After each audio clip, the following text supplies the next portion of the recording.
So, let's go through everything that SpaceX has achieved that you've done, and it's actually going to take a while, by the way. This is going to take a minute.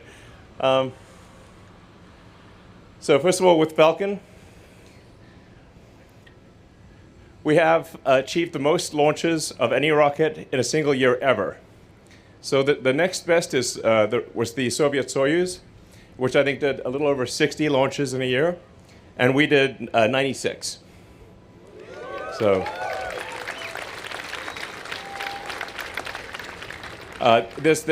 so no other family of orbital class rockets has launched more than 63 times a year. That was Soyuz, and we did 50% more. The Falcon Heavy also surpassed, in terms of heavy lift vehicles, the record for Saturn V, which I think did, I think we with 5 launches last year, we exceeded the Saturn V record. So that was like pretty incredible on Falcon Heavy. So this gives you a sense in pictures of how incredible that was. For a while there, I was like, when I was like, I'd be posting something, is this like the launch that just happened or the one that is happening, or because there were like 3 launches that happened in the space of a few days. So, but this is all the launches on one page, and so it's really, really incredible. All made it to orbit, all landed. So, just a huge hand for the Falcon team. That was incredible. So.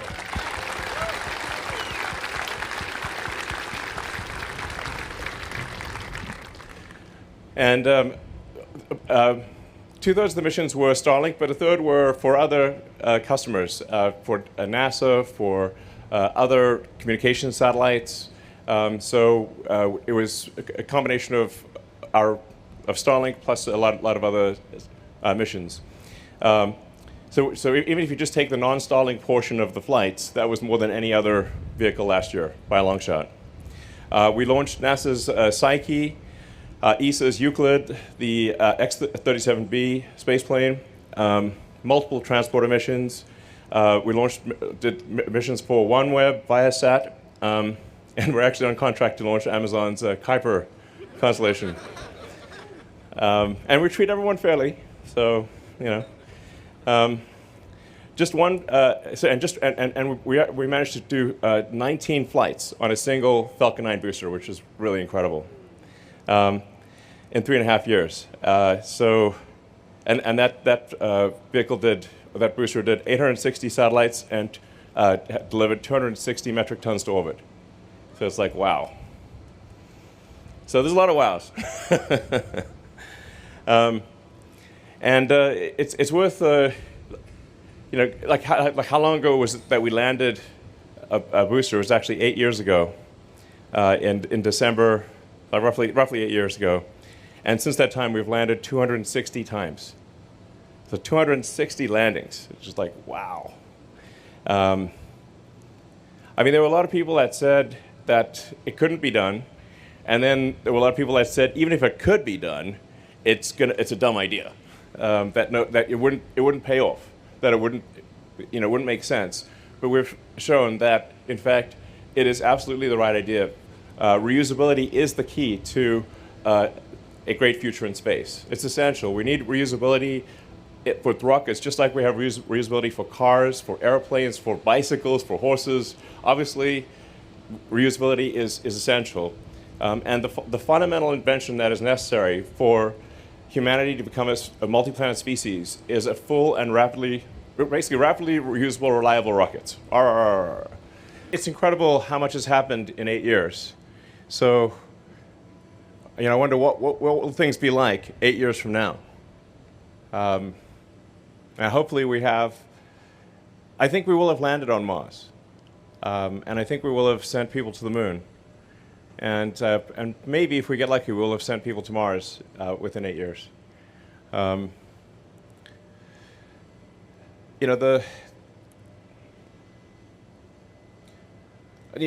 key question, sort of, I think, about for civilization is, the key test, perhaps, for civilization is, do we make it through this Fermi great filter of going from a one-planet civilization to a multi-planet civilization?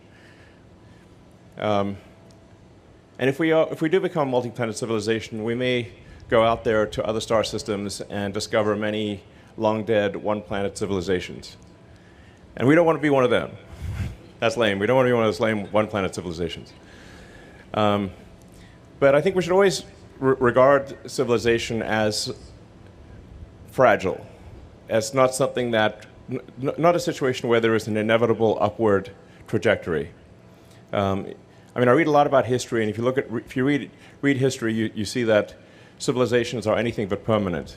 That many civilizations have risen and fallen over the years, over the centuries and millennia. And eventually the sun will expand, boil the oceans, and destroy all life on Earth. Now, admittedly, that's, several hundred million years in the future, but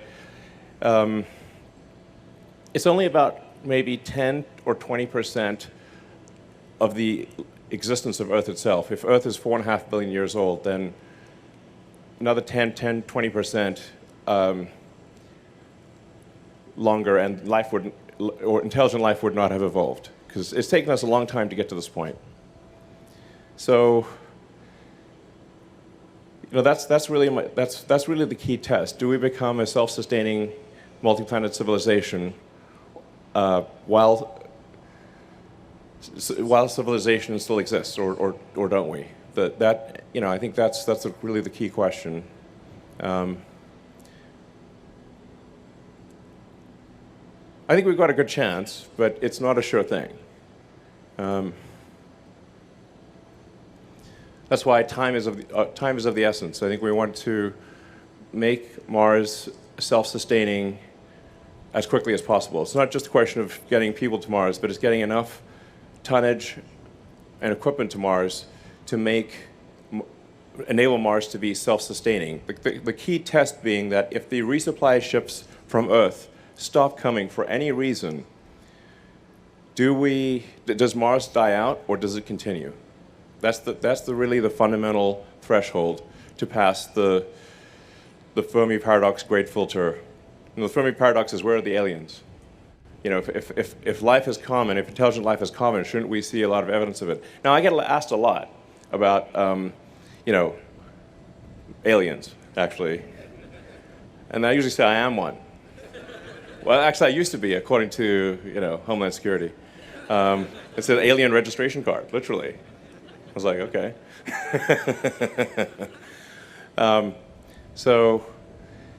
But the truth is, I actually have not seen any evidence of aliens, which I think is maybe a bit more troubling than if I had.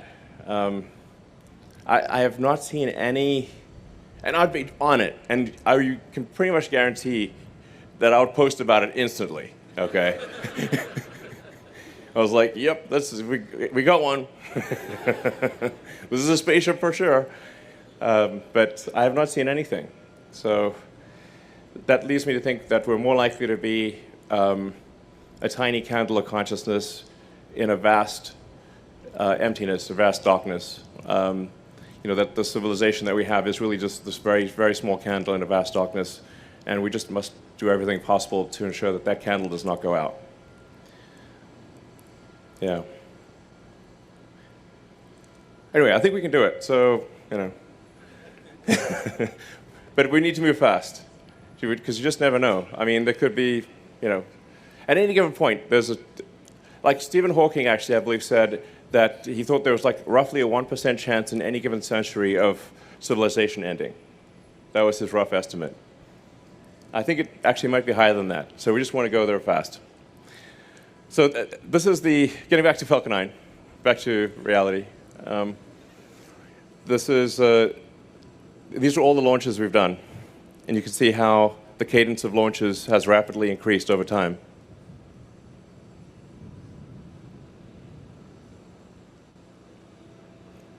I think people online have actually assembled videos showing every launch, and it just gets like crazy fast as you get to 2023. So we've done a 19.3 flight. We're now qualifying Falcon 9 to be able to do 40 flights, and we're aiming for maybe as much as 150 flights this year. So, and then let's not forget fairing recovery, because actually a lot of people don't realize we recover the fairing as well. This was actually very difficult to recover the fairing. So it costs an immense amount of effort. But we now quite regularly recover the fairing, and we've reflown fairings 300 times. So congrats to the fairing recovery team. That was actually pretty damn hard. So.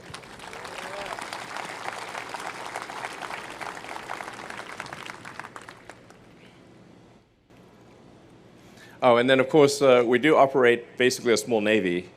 I think people don't always know that, but we have drone ships and support ships of various kinds. So we've got a small fleet of ships, and we operate them very efficiently. I think people also sometimes don't know the size. Like you can see the size of the ship by the person walking around on it. Not small. So it looks cool. I like this sort of, it's kind of a Darth Vader aesthetic, but I like it. So, and we're also getting much better with pad turnaround. We achieved a 3-day pad turnaround, and I think we're aiming to hopefully, get under 24 hours pad turnaround by the end of this year. So in terms of, launch rate, so it's been 15 years since Flight 1 of Falcon 1. Oh, sorry, Flight 4 of Falcon 1, the first one to reach orbit.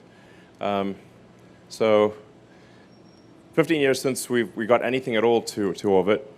And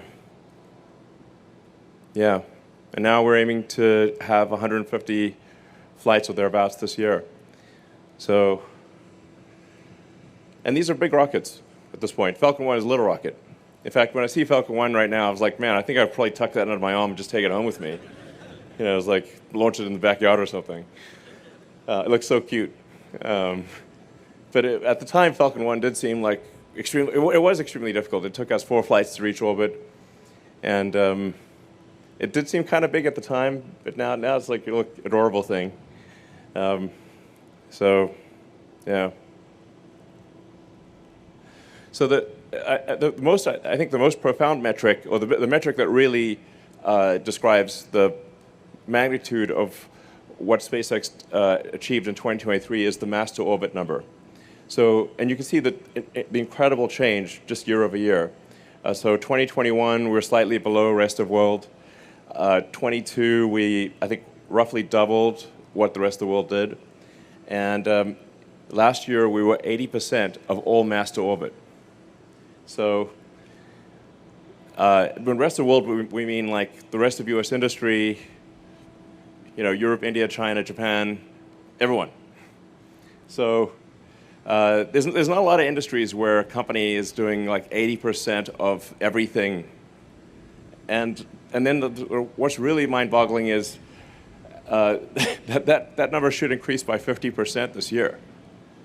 So I guess on the order of like 90% of all mass to orbit, not counting Starship. So as we start launching Starship is like roughly 100 tons to orbit with every flight. There's a path to getting Starship to do over 200 tons with full reusability. So 200 tons to a useful orbit with full reusability. And it's really an incredible amount. 1,200 tons of useful load to orbit last year. That's just astounding. So I think that really deserves a round of applause. Like wow, that's the most mind-blowing.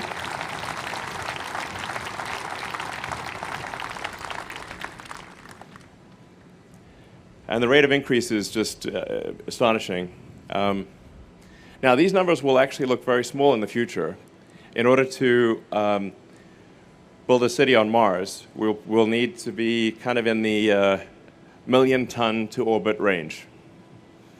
So maybe a little higher, ideally a little higher, but it's sort of, if you just try to get things to the right order of magnitude, like not trying to get to an exact number, but try to get the order of magnitude right.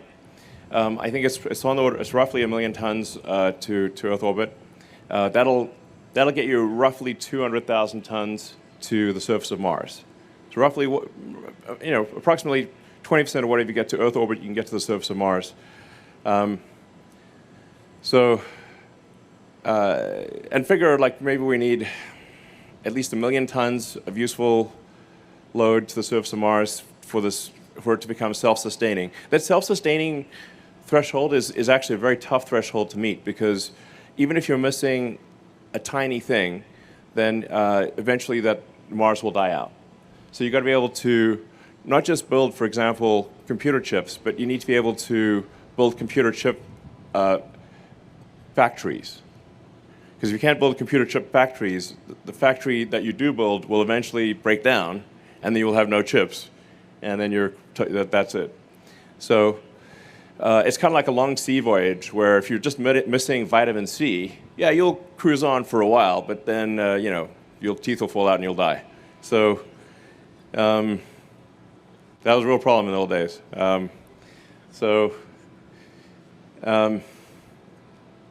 Anyway, it's quite a high threshold, and like Mars is a fixer-upper of a planet. It needs some work, but so it's not like you can just run around outdoors and fish or live off the land. You can't live off the land on Mars. So it's really quite a lot of work that's required to make that work. So Dragon, an amazing amount of progress with Dragon, and an incredible track record of success. So by as of last year, the Dragon's fleet time on orbit exceeded the space shuttle fleet. So we had a cumulative over 1,300 days of time on orbit as of last year. So that's pretty mind-boggling that Dragon has now had more days in orbit than the entire space shuttle fleet. It's like, wow. So, yeah. And we've had, now Dragon has visited the space station more times than the space shuttle as well. So it's an incredible, incredible achievement by the Dragon team. So once again,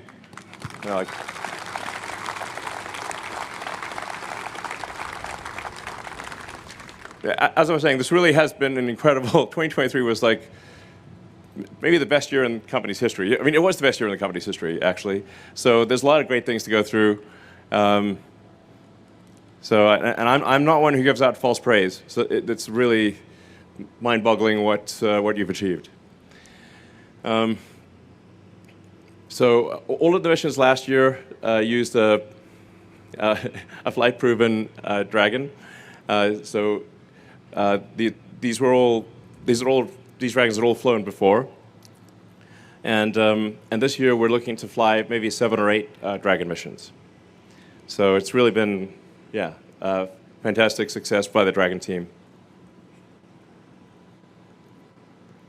This doesn't have audio. There's no sound in space.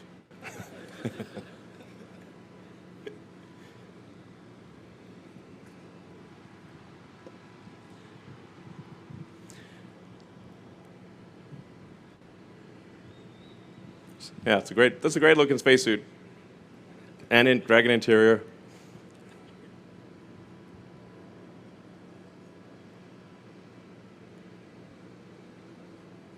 So, we've now sent 42 humans to orbit, to be precise. Space is relatively easy, but orbit is very difficult. So we've now taken 42 humans to orbit and back. And I have to say, if there's one thing I wish for, it is that we bring them all back safely. That's like, sometimes people say, well, what is the one thing you wish for? I said, I wish we bring the astronauts back safely. That was one thing. If I had one wish, that's what it would be.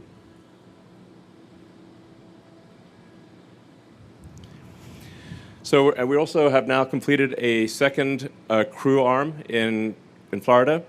So we've got 2 towers that are capable of, 2 launch pads that are capable of sending astronauts to orbit. This is going to be great for being able to shift missions between Pad 40 and Pad 39A. We've got this year our first spacewalk. So we've got to redesign the suit so that you can actually move around in it, and you don't just like pop out like. Because if you just inflate the suit, you just basically, you're kind of like one of those like balloons at a party or something, So it's quite hard to still be mobile in an inflated suit, and have the joints move and stuff, and then we will actually evacuate the whole spacecraft. So everyone, even those that don't go on the spacewalk, will still be in vacuum. So obviously very important that it work. We don't have like a little hole in the suit or something go flipping around. But I think obviously we're going to put a lot of testing into this, and but this is going to be another significant milestone, which is to have a suit where you can be in like the vacuum of space with just nothing at all, and just be out there. It's actually hard to conceive the concept of nothingness, and it's not technically nothing. Like there's a small number of particles per cubic meter, but it's pretty damn close to nothing.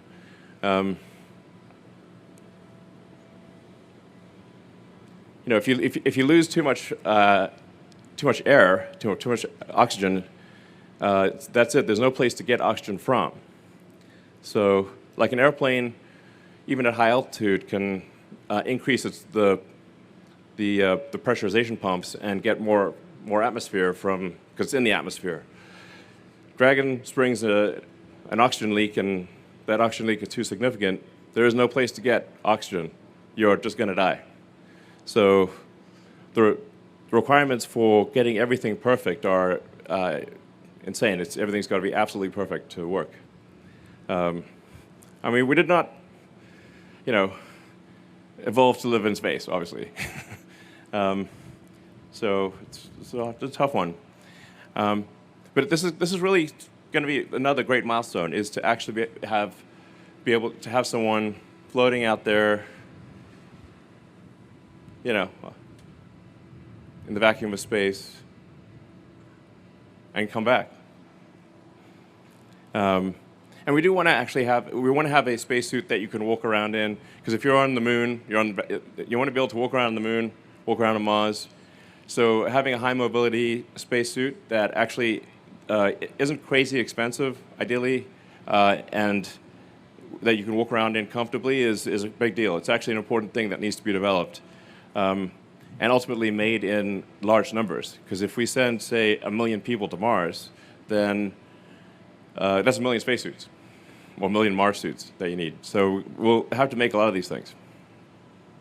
And we're also going to launch Starlink on that flight. So then coming to Starlink, this is normally a whole separate company, but we're basically rebuilding the internet in space, which is pretty wild. Now it is, I want to emphasize, supplemental to the terrestrial internet. Sometimes people think, well, is Starlink just going to take over and destroy all the terrestrial internet? It definitely will not. But what it will do is Starlink will give access to the internet to people that either don't have access or where their access is extremely expensive or very, very bad access.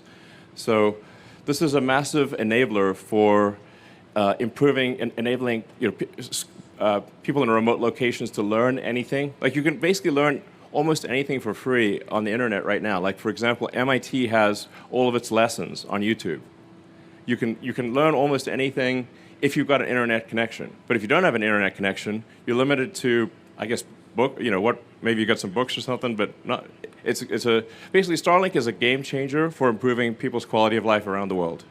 This might be the single, well, certainly one of the, I think it might be the number one over time technology that improves people's standard of living around the world. It's certainly a candidate for potentially being the most profound thing that actually improves quality of life for people around the world, which would be really something to be proud of, obviously.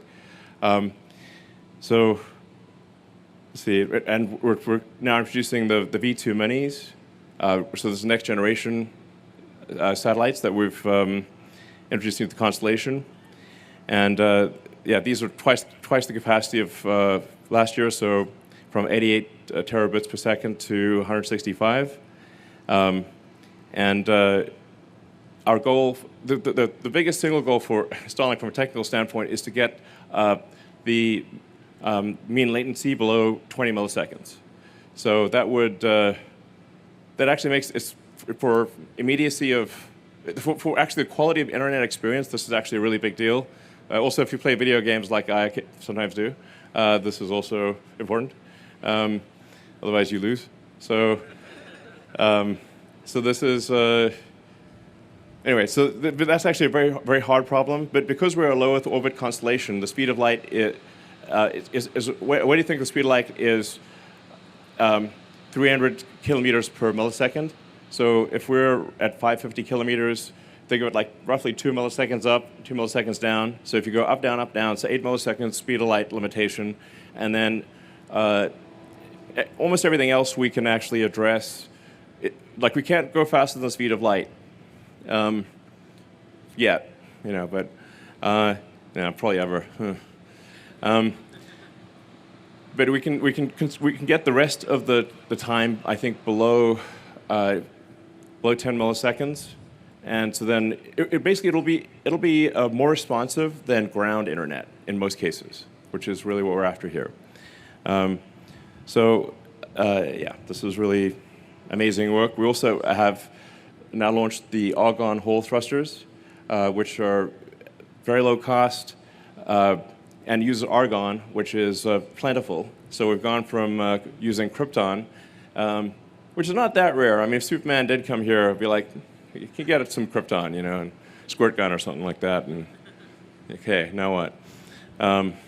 So krypton is a noble gas that is, it's moderately rare.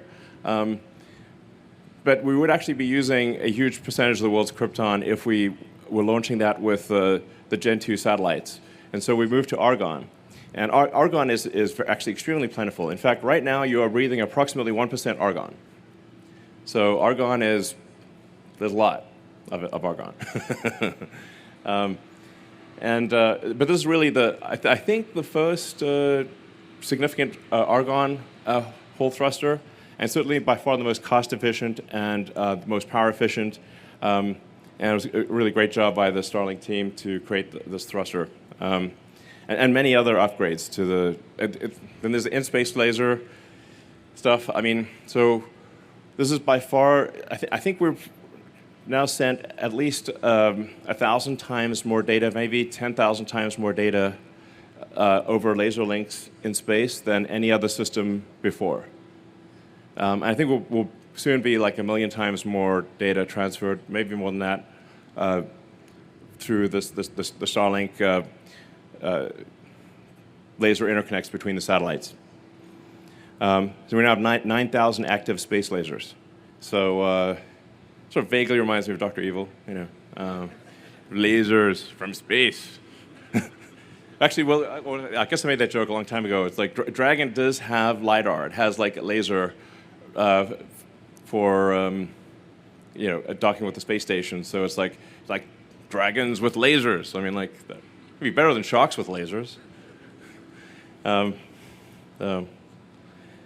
each laser link is capable of 100 gigabits per second, and we're looking to increase that.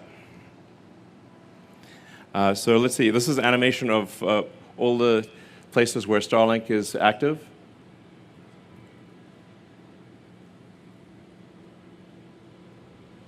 So obviously, a lot of the Starlink activations depend on country approvals. So as we are able to get a country approval, then you see rapid adoption within a country. And hopefully we'll get most of the rest of the countries will get the approval hopefully this year. And we'll be able to go almost worldwide. Some countries are probably unlikely to approve our system, but most countries we think we should be able to get to. So, and our goal this year is to activate service in more than half of the world's population. So that would be fantastic. But I do want to emphasize, because we are going to put this this presentation online, that Starlink is supplemental to terrestrial internet. It is not does not replace it. It is Starlink does really well for like low population density areas, but it is really not going to be competitive in high density cities, or it's really low density situations, which is really where the need is. So anyway, it works well with other internet providers, is what I'm saying. Then we've got community gateways. I'm told this is a town called Unalaska in Alaska. So that's a real place. So we're putting a lot more gateways down. As we increase the number of gateways, that improves latency. So we've now shipped our next-gen hardware. That's version 4 of the user terminal. So it allows us to lower the cost of Starlink. And we'll be introducing the Starlink Mini later this year, which can fit in a backpack. So that'll be pretty cool for anyone who wants a very portable Starlink. And then we just opened our Starlink factory in Bastrop, Texas. So that's just a little, about 20 minutes away from Austin. And this is going to be, yeah. I guess some of you guys are part of that. Yeah. In general, we're going to have like a massive round of applause for Starlink. That is for sure, because there's like the achievement level there is amazing. Actually, let's just have a massive round of applause. It's like, goddamn. Yeah. Sorry, it's hard to clap with this thing. Yeah, the Starlink achievements are really mind-blowing. So it's like the Starlink system is an anomaly in the matrix. And then we also just recently launched our first direct-to-cell satellites, and we were able to send text messages directly from a phone to the satellite and then back down again. So we did intentionally misspell these things, by the way. Although actually when I first saw it, I was like, is this real? It turns out it is in fact real. This is, yeah, some Dogecoin jokes, basically. So yeah, and anyway, so it's kind of amazing that you can actually close the link between a phone in your hand and a satellite that's hundreds of miles away. And the satellite can hear the tiny signal that your phone is outputting, which is like such a faint whisper, it's ridiculous. But it can actually somehow hear that faint whisper and be able to communicate with a phone is I think, it's one of those things like, I wasn't sure, is that actually physically possible? But it is. Now, I do want to emphasize this is also not a competitor to phone companies. This is something that will be supplemental, so it's going to be very helpful for remote areas where there's no cell connectivity, or once in a while within a city, if there is a place that has no connectivity within a city, then Starlink will be able to communicate with phones. But it's, I think it's something on the order of 7 megabits per second within a cell, and the cells are sort of hundreds of square miles or kilometers in size. So it's good for text messages. You could technically do video if you're the only one, or if there's only a few people in that cell, like if you're in the middle of the Pacific or something like that. Then, but it is something that is going to be very helpful and will, I think, save lives of people. If somebody's sort of hiking in a remote region and they get lost, well, now their phone could actually work, and I think it will actually save a lot of lives, which is cool. So.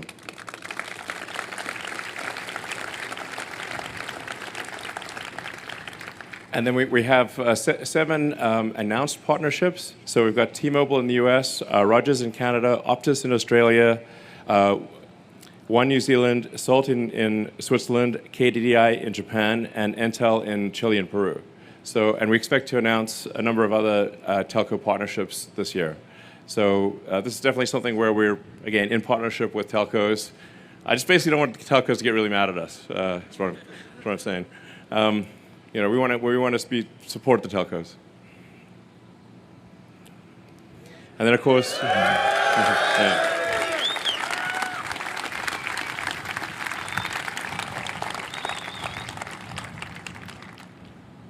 This is slowed down a little, so. But that first launch did take a while to get off the pad. I was very worried there for a second.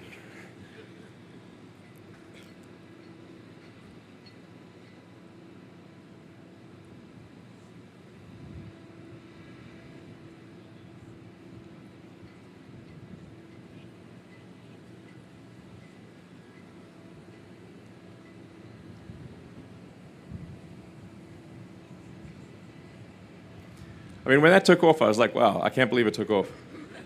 That was my reaction.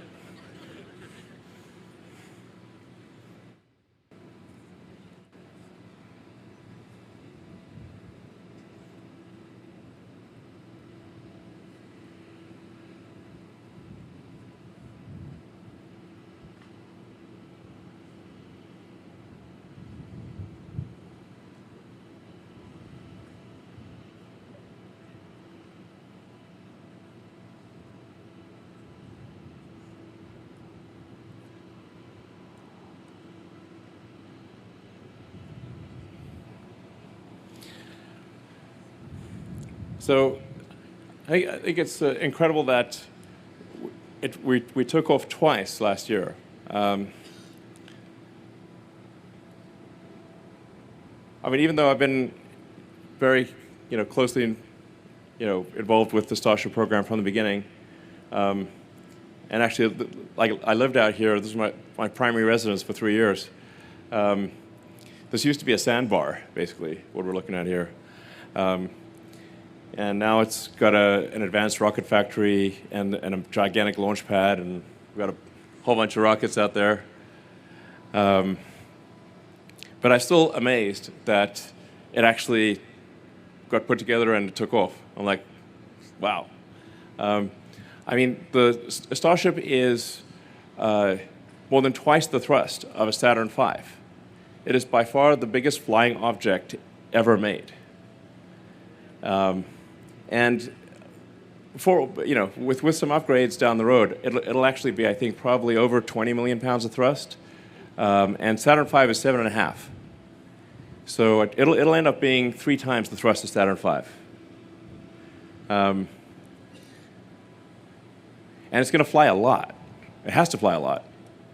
So it's going to end up flying several times a day from many different locations in the world.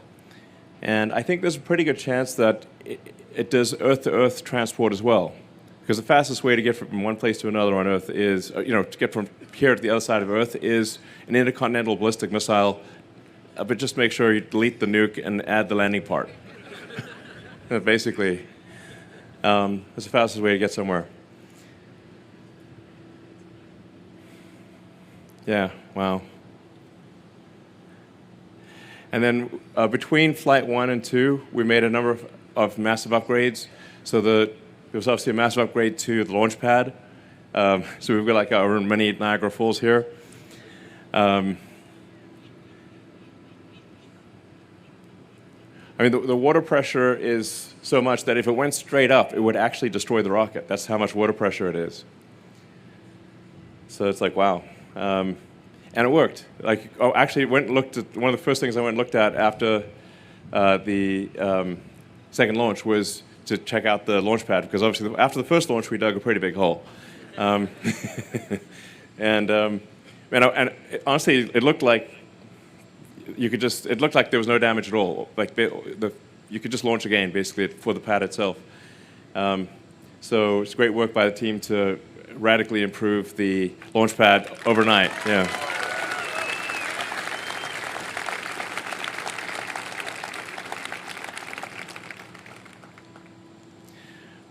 People always want to use the Statue of Liberty for stuff. Statue of Liberty is not that big. I was been there. I actually climbed up the Statue of Liberty in the tiny staircase a long time ago. But anyway, this is a big rocket, and it will get bigger over time. So, yeah.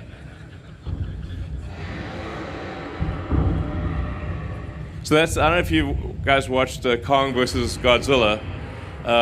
It's like one of the most insane movies I've ever seen, but it's like kind of entertaining in its sheer madness. And the crazy thing is that our launch tower is bigger than Mechazilla. And it's going to do basically like the same thing, but with the arms, like catch the rocket. And when I tell people, like, yeah, we're going to catch the largest flying object ever with giant mechanical arms, they're like, there's no way that's real. I mean, we could give it legs, too. just give it legs and have it tromp around. That'd be pretty cool. So,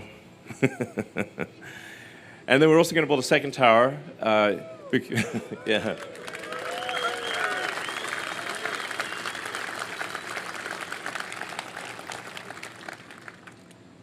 So we're going to really be launching a lot, and we're going to be upgrading one tower while we launch from another tower. So 2 towers is important.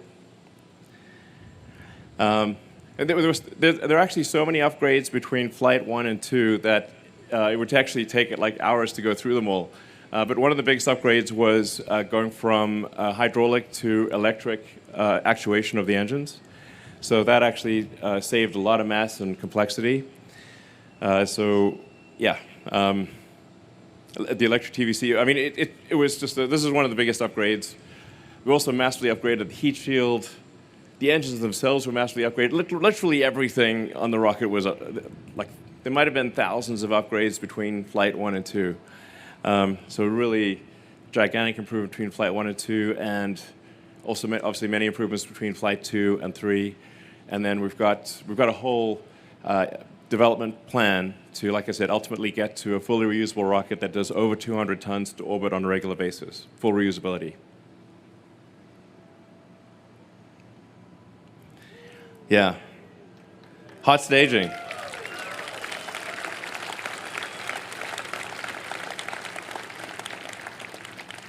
I mean, hot staging was a change that was basically, I don't know, just really within a space of like 3 or 4 months, maybe less, going from, or roughly that, going from previously just kind of like separating the rocket without anything, and to actually lighting the upper stage engines while the first stage engines are still thrusting, and not blowing up the ship, that was an amazing achievement. So I was like, wow, and it worked. So I was like, wow. So Flight 2 actually almost made it to orbit. In fact, ironically, if it had a payload, it would have made it to orbit. Because the reason that it actually didn't quite make it to orbit was we vented the liquid oxygen, and the liquid oxygen ultimately led to fire and an explosion, because we wanted to vent the liquid oxygen because we normally wouldn't have that liquid oxygen if we had a payload. So ironically, if it had a payload, it would have reached orbit. And so I think we've got a really good shot of reaching orbit with Flight 3, and then a rapid cadence to achieve full and rapid reusability.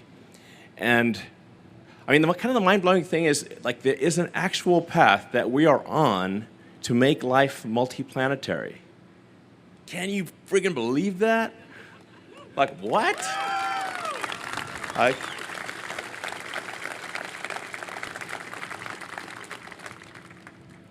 Yeah, we just got to get it done before civilization ends. But like, I think it's going to happen.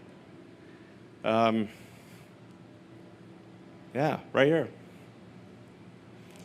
So, anyway, so in terms of getting there, we obviously want to accelerate the production and testing, get to a high cadence. For any given technology development, it is. How many iterations do you have, and what is the amount of time between each iteration? So every time we launch, or do a test, we learn something more. So increasing that cadence of launching and testing, and it's always better to sacrifice hardware rather than sacrifice time. Like, time is the one true currency. So it's sort of the fastest path to, as I was saying earlier, rapidly reusable, reliable rocket. Yeah. So, and we've got a block, sort of a version 2 ship that will be more reliable, better performance, endurance. We've got a version 3 ship design that will stretch the be even taller. Probably end up being, I don't know, 140 meters before it's all said and done, maybe 150 in the end, in length.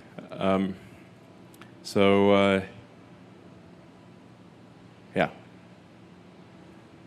So it'll be even taller than it currently is. Yeah, and so with flight 1, the goal was not to blow the pad up and ideally get some distance, which we did. With flight 2, it was to get past staging, so we achieved the goal of getting past staging and almost to orbit. And then flight 3, we've got we want to get to orbit, and we want to do an in-space engine burn from the header tank and prove that we can reliably deorbit.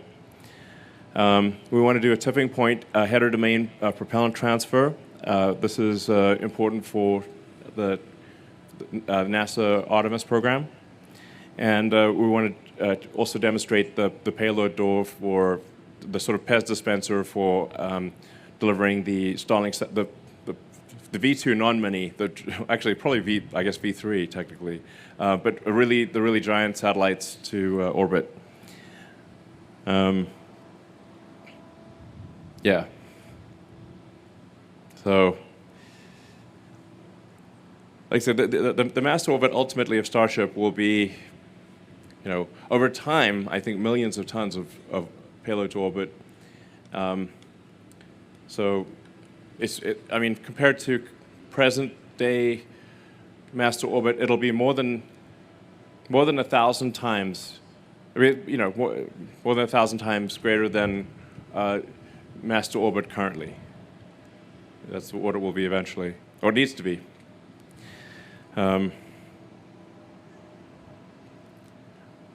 So we also want to demonstrate on-orbit refilling. This is very important for the NASA Artemis program.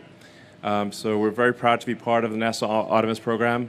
I'm always incredibly grateful to NASA for their support and for trusting us to take astronauts to orbit, to take cargo to the space station, and to be an integral part of getting astronauts back to the moon.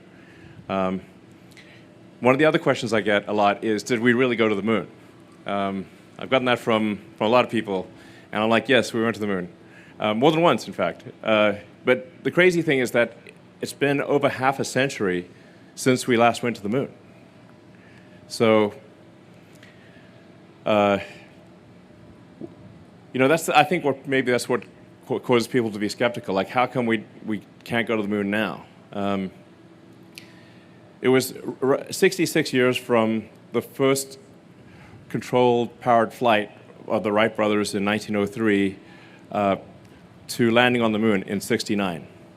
So only 66 years. But, like 50 years have passed since we last went to the moon. But now we're going to go back there, and we're going to go back there soon. And we're not going to go I think, the next step, I think, is to build a moon base, like Moon Base Alpha. Make sci-fi real. Remove the fi part of sci-fi. So, but in order to go and land on the moon, one of the technical challenges we have to solve is orbital refilling, where the starships dock on orbit and transfer propellant. Now, we've gotten very good at docking because we dock with Dragon to the space station, which is actually more complicated than docking with our own spacecraft. So we have a lot of expertise in docking, so I'm confident we will solve this, and we just ideally want to solve it hopefully by the end of this year, but certainly by next year. And that's a big deal. This is one of the fundamental technologies that's necessary to build a city on Mars and to have a moon base. And then, we'll also be launching some very big satellites.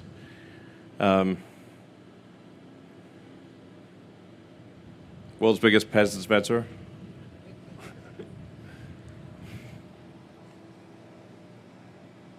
And we do hope to do this by the end of this year. And then, yeah, more about the NASA Human Landing System. So, as I said, we're extremely grateful to NASA for entrusting us with a fundamental part of the Artemis program. We want to make sure we do a great job for NASA. And really, we are a very fundamental part of the Artemis program. So if we do not succeed, which we will, but in order for the Artemis program to succeed, we must succeed with Starship. Like I said, we actually want to far exceed what NASA has asked us to do. So we want to go far beyond the NASA requirements and actually be able to put enough payload on the moon with enough frequency that you could actually have a permanently occupied moon base. That's the next really big threshold from Apollo, is have an actual moon base. I remember seeing this, like, I guess kind of cheesy sci-fi show a long time ago called Moonbase Alpha. I don't know if anybody's seen that, but like the moon actually drifts away from Earth. Now this is not going to happen, but it was a cool show, Moonbase Alpha.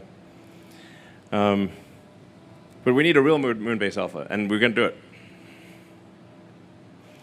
So yeah, as I was saying, this is the long-term goal. This is what we want Mars to look like: is starships coming and going, an incredible, beautiful Mars city, and a flourishing civilization on Mars. Ultimately, we can transform Mars into an Earth-like planet with terraforming. Just needs to be warmed up, really, and then it could be ultimately an Earth-like planet, and we could bring the life from Earth. We could extend life from Earth to Mars, and really, it has to be humans, actually, because it's not going to be the dolphins. But we can bring all the creatures with us, and we can ensure that life on Earth continues on Mars, even after Earth becomes unlivable in the distant future. So anyway, I'll go into questions.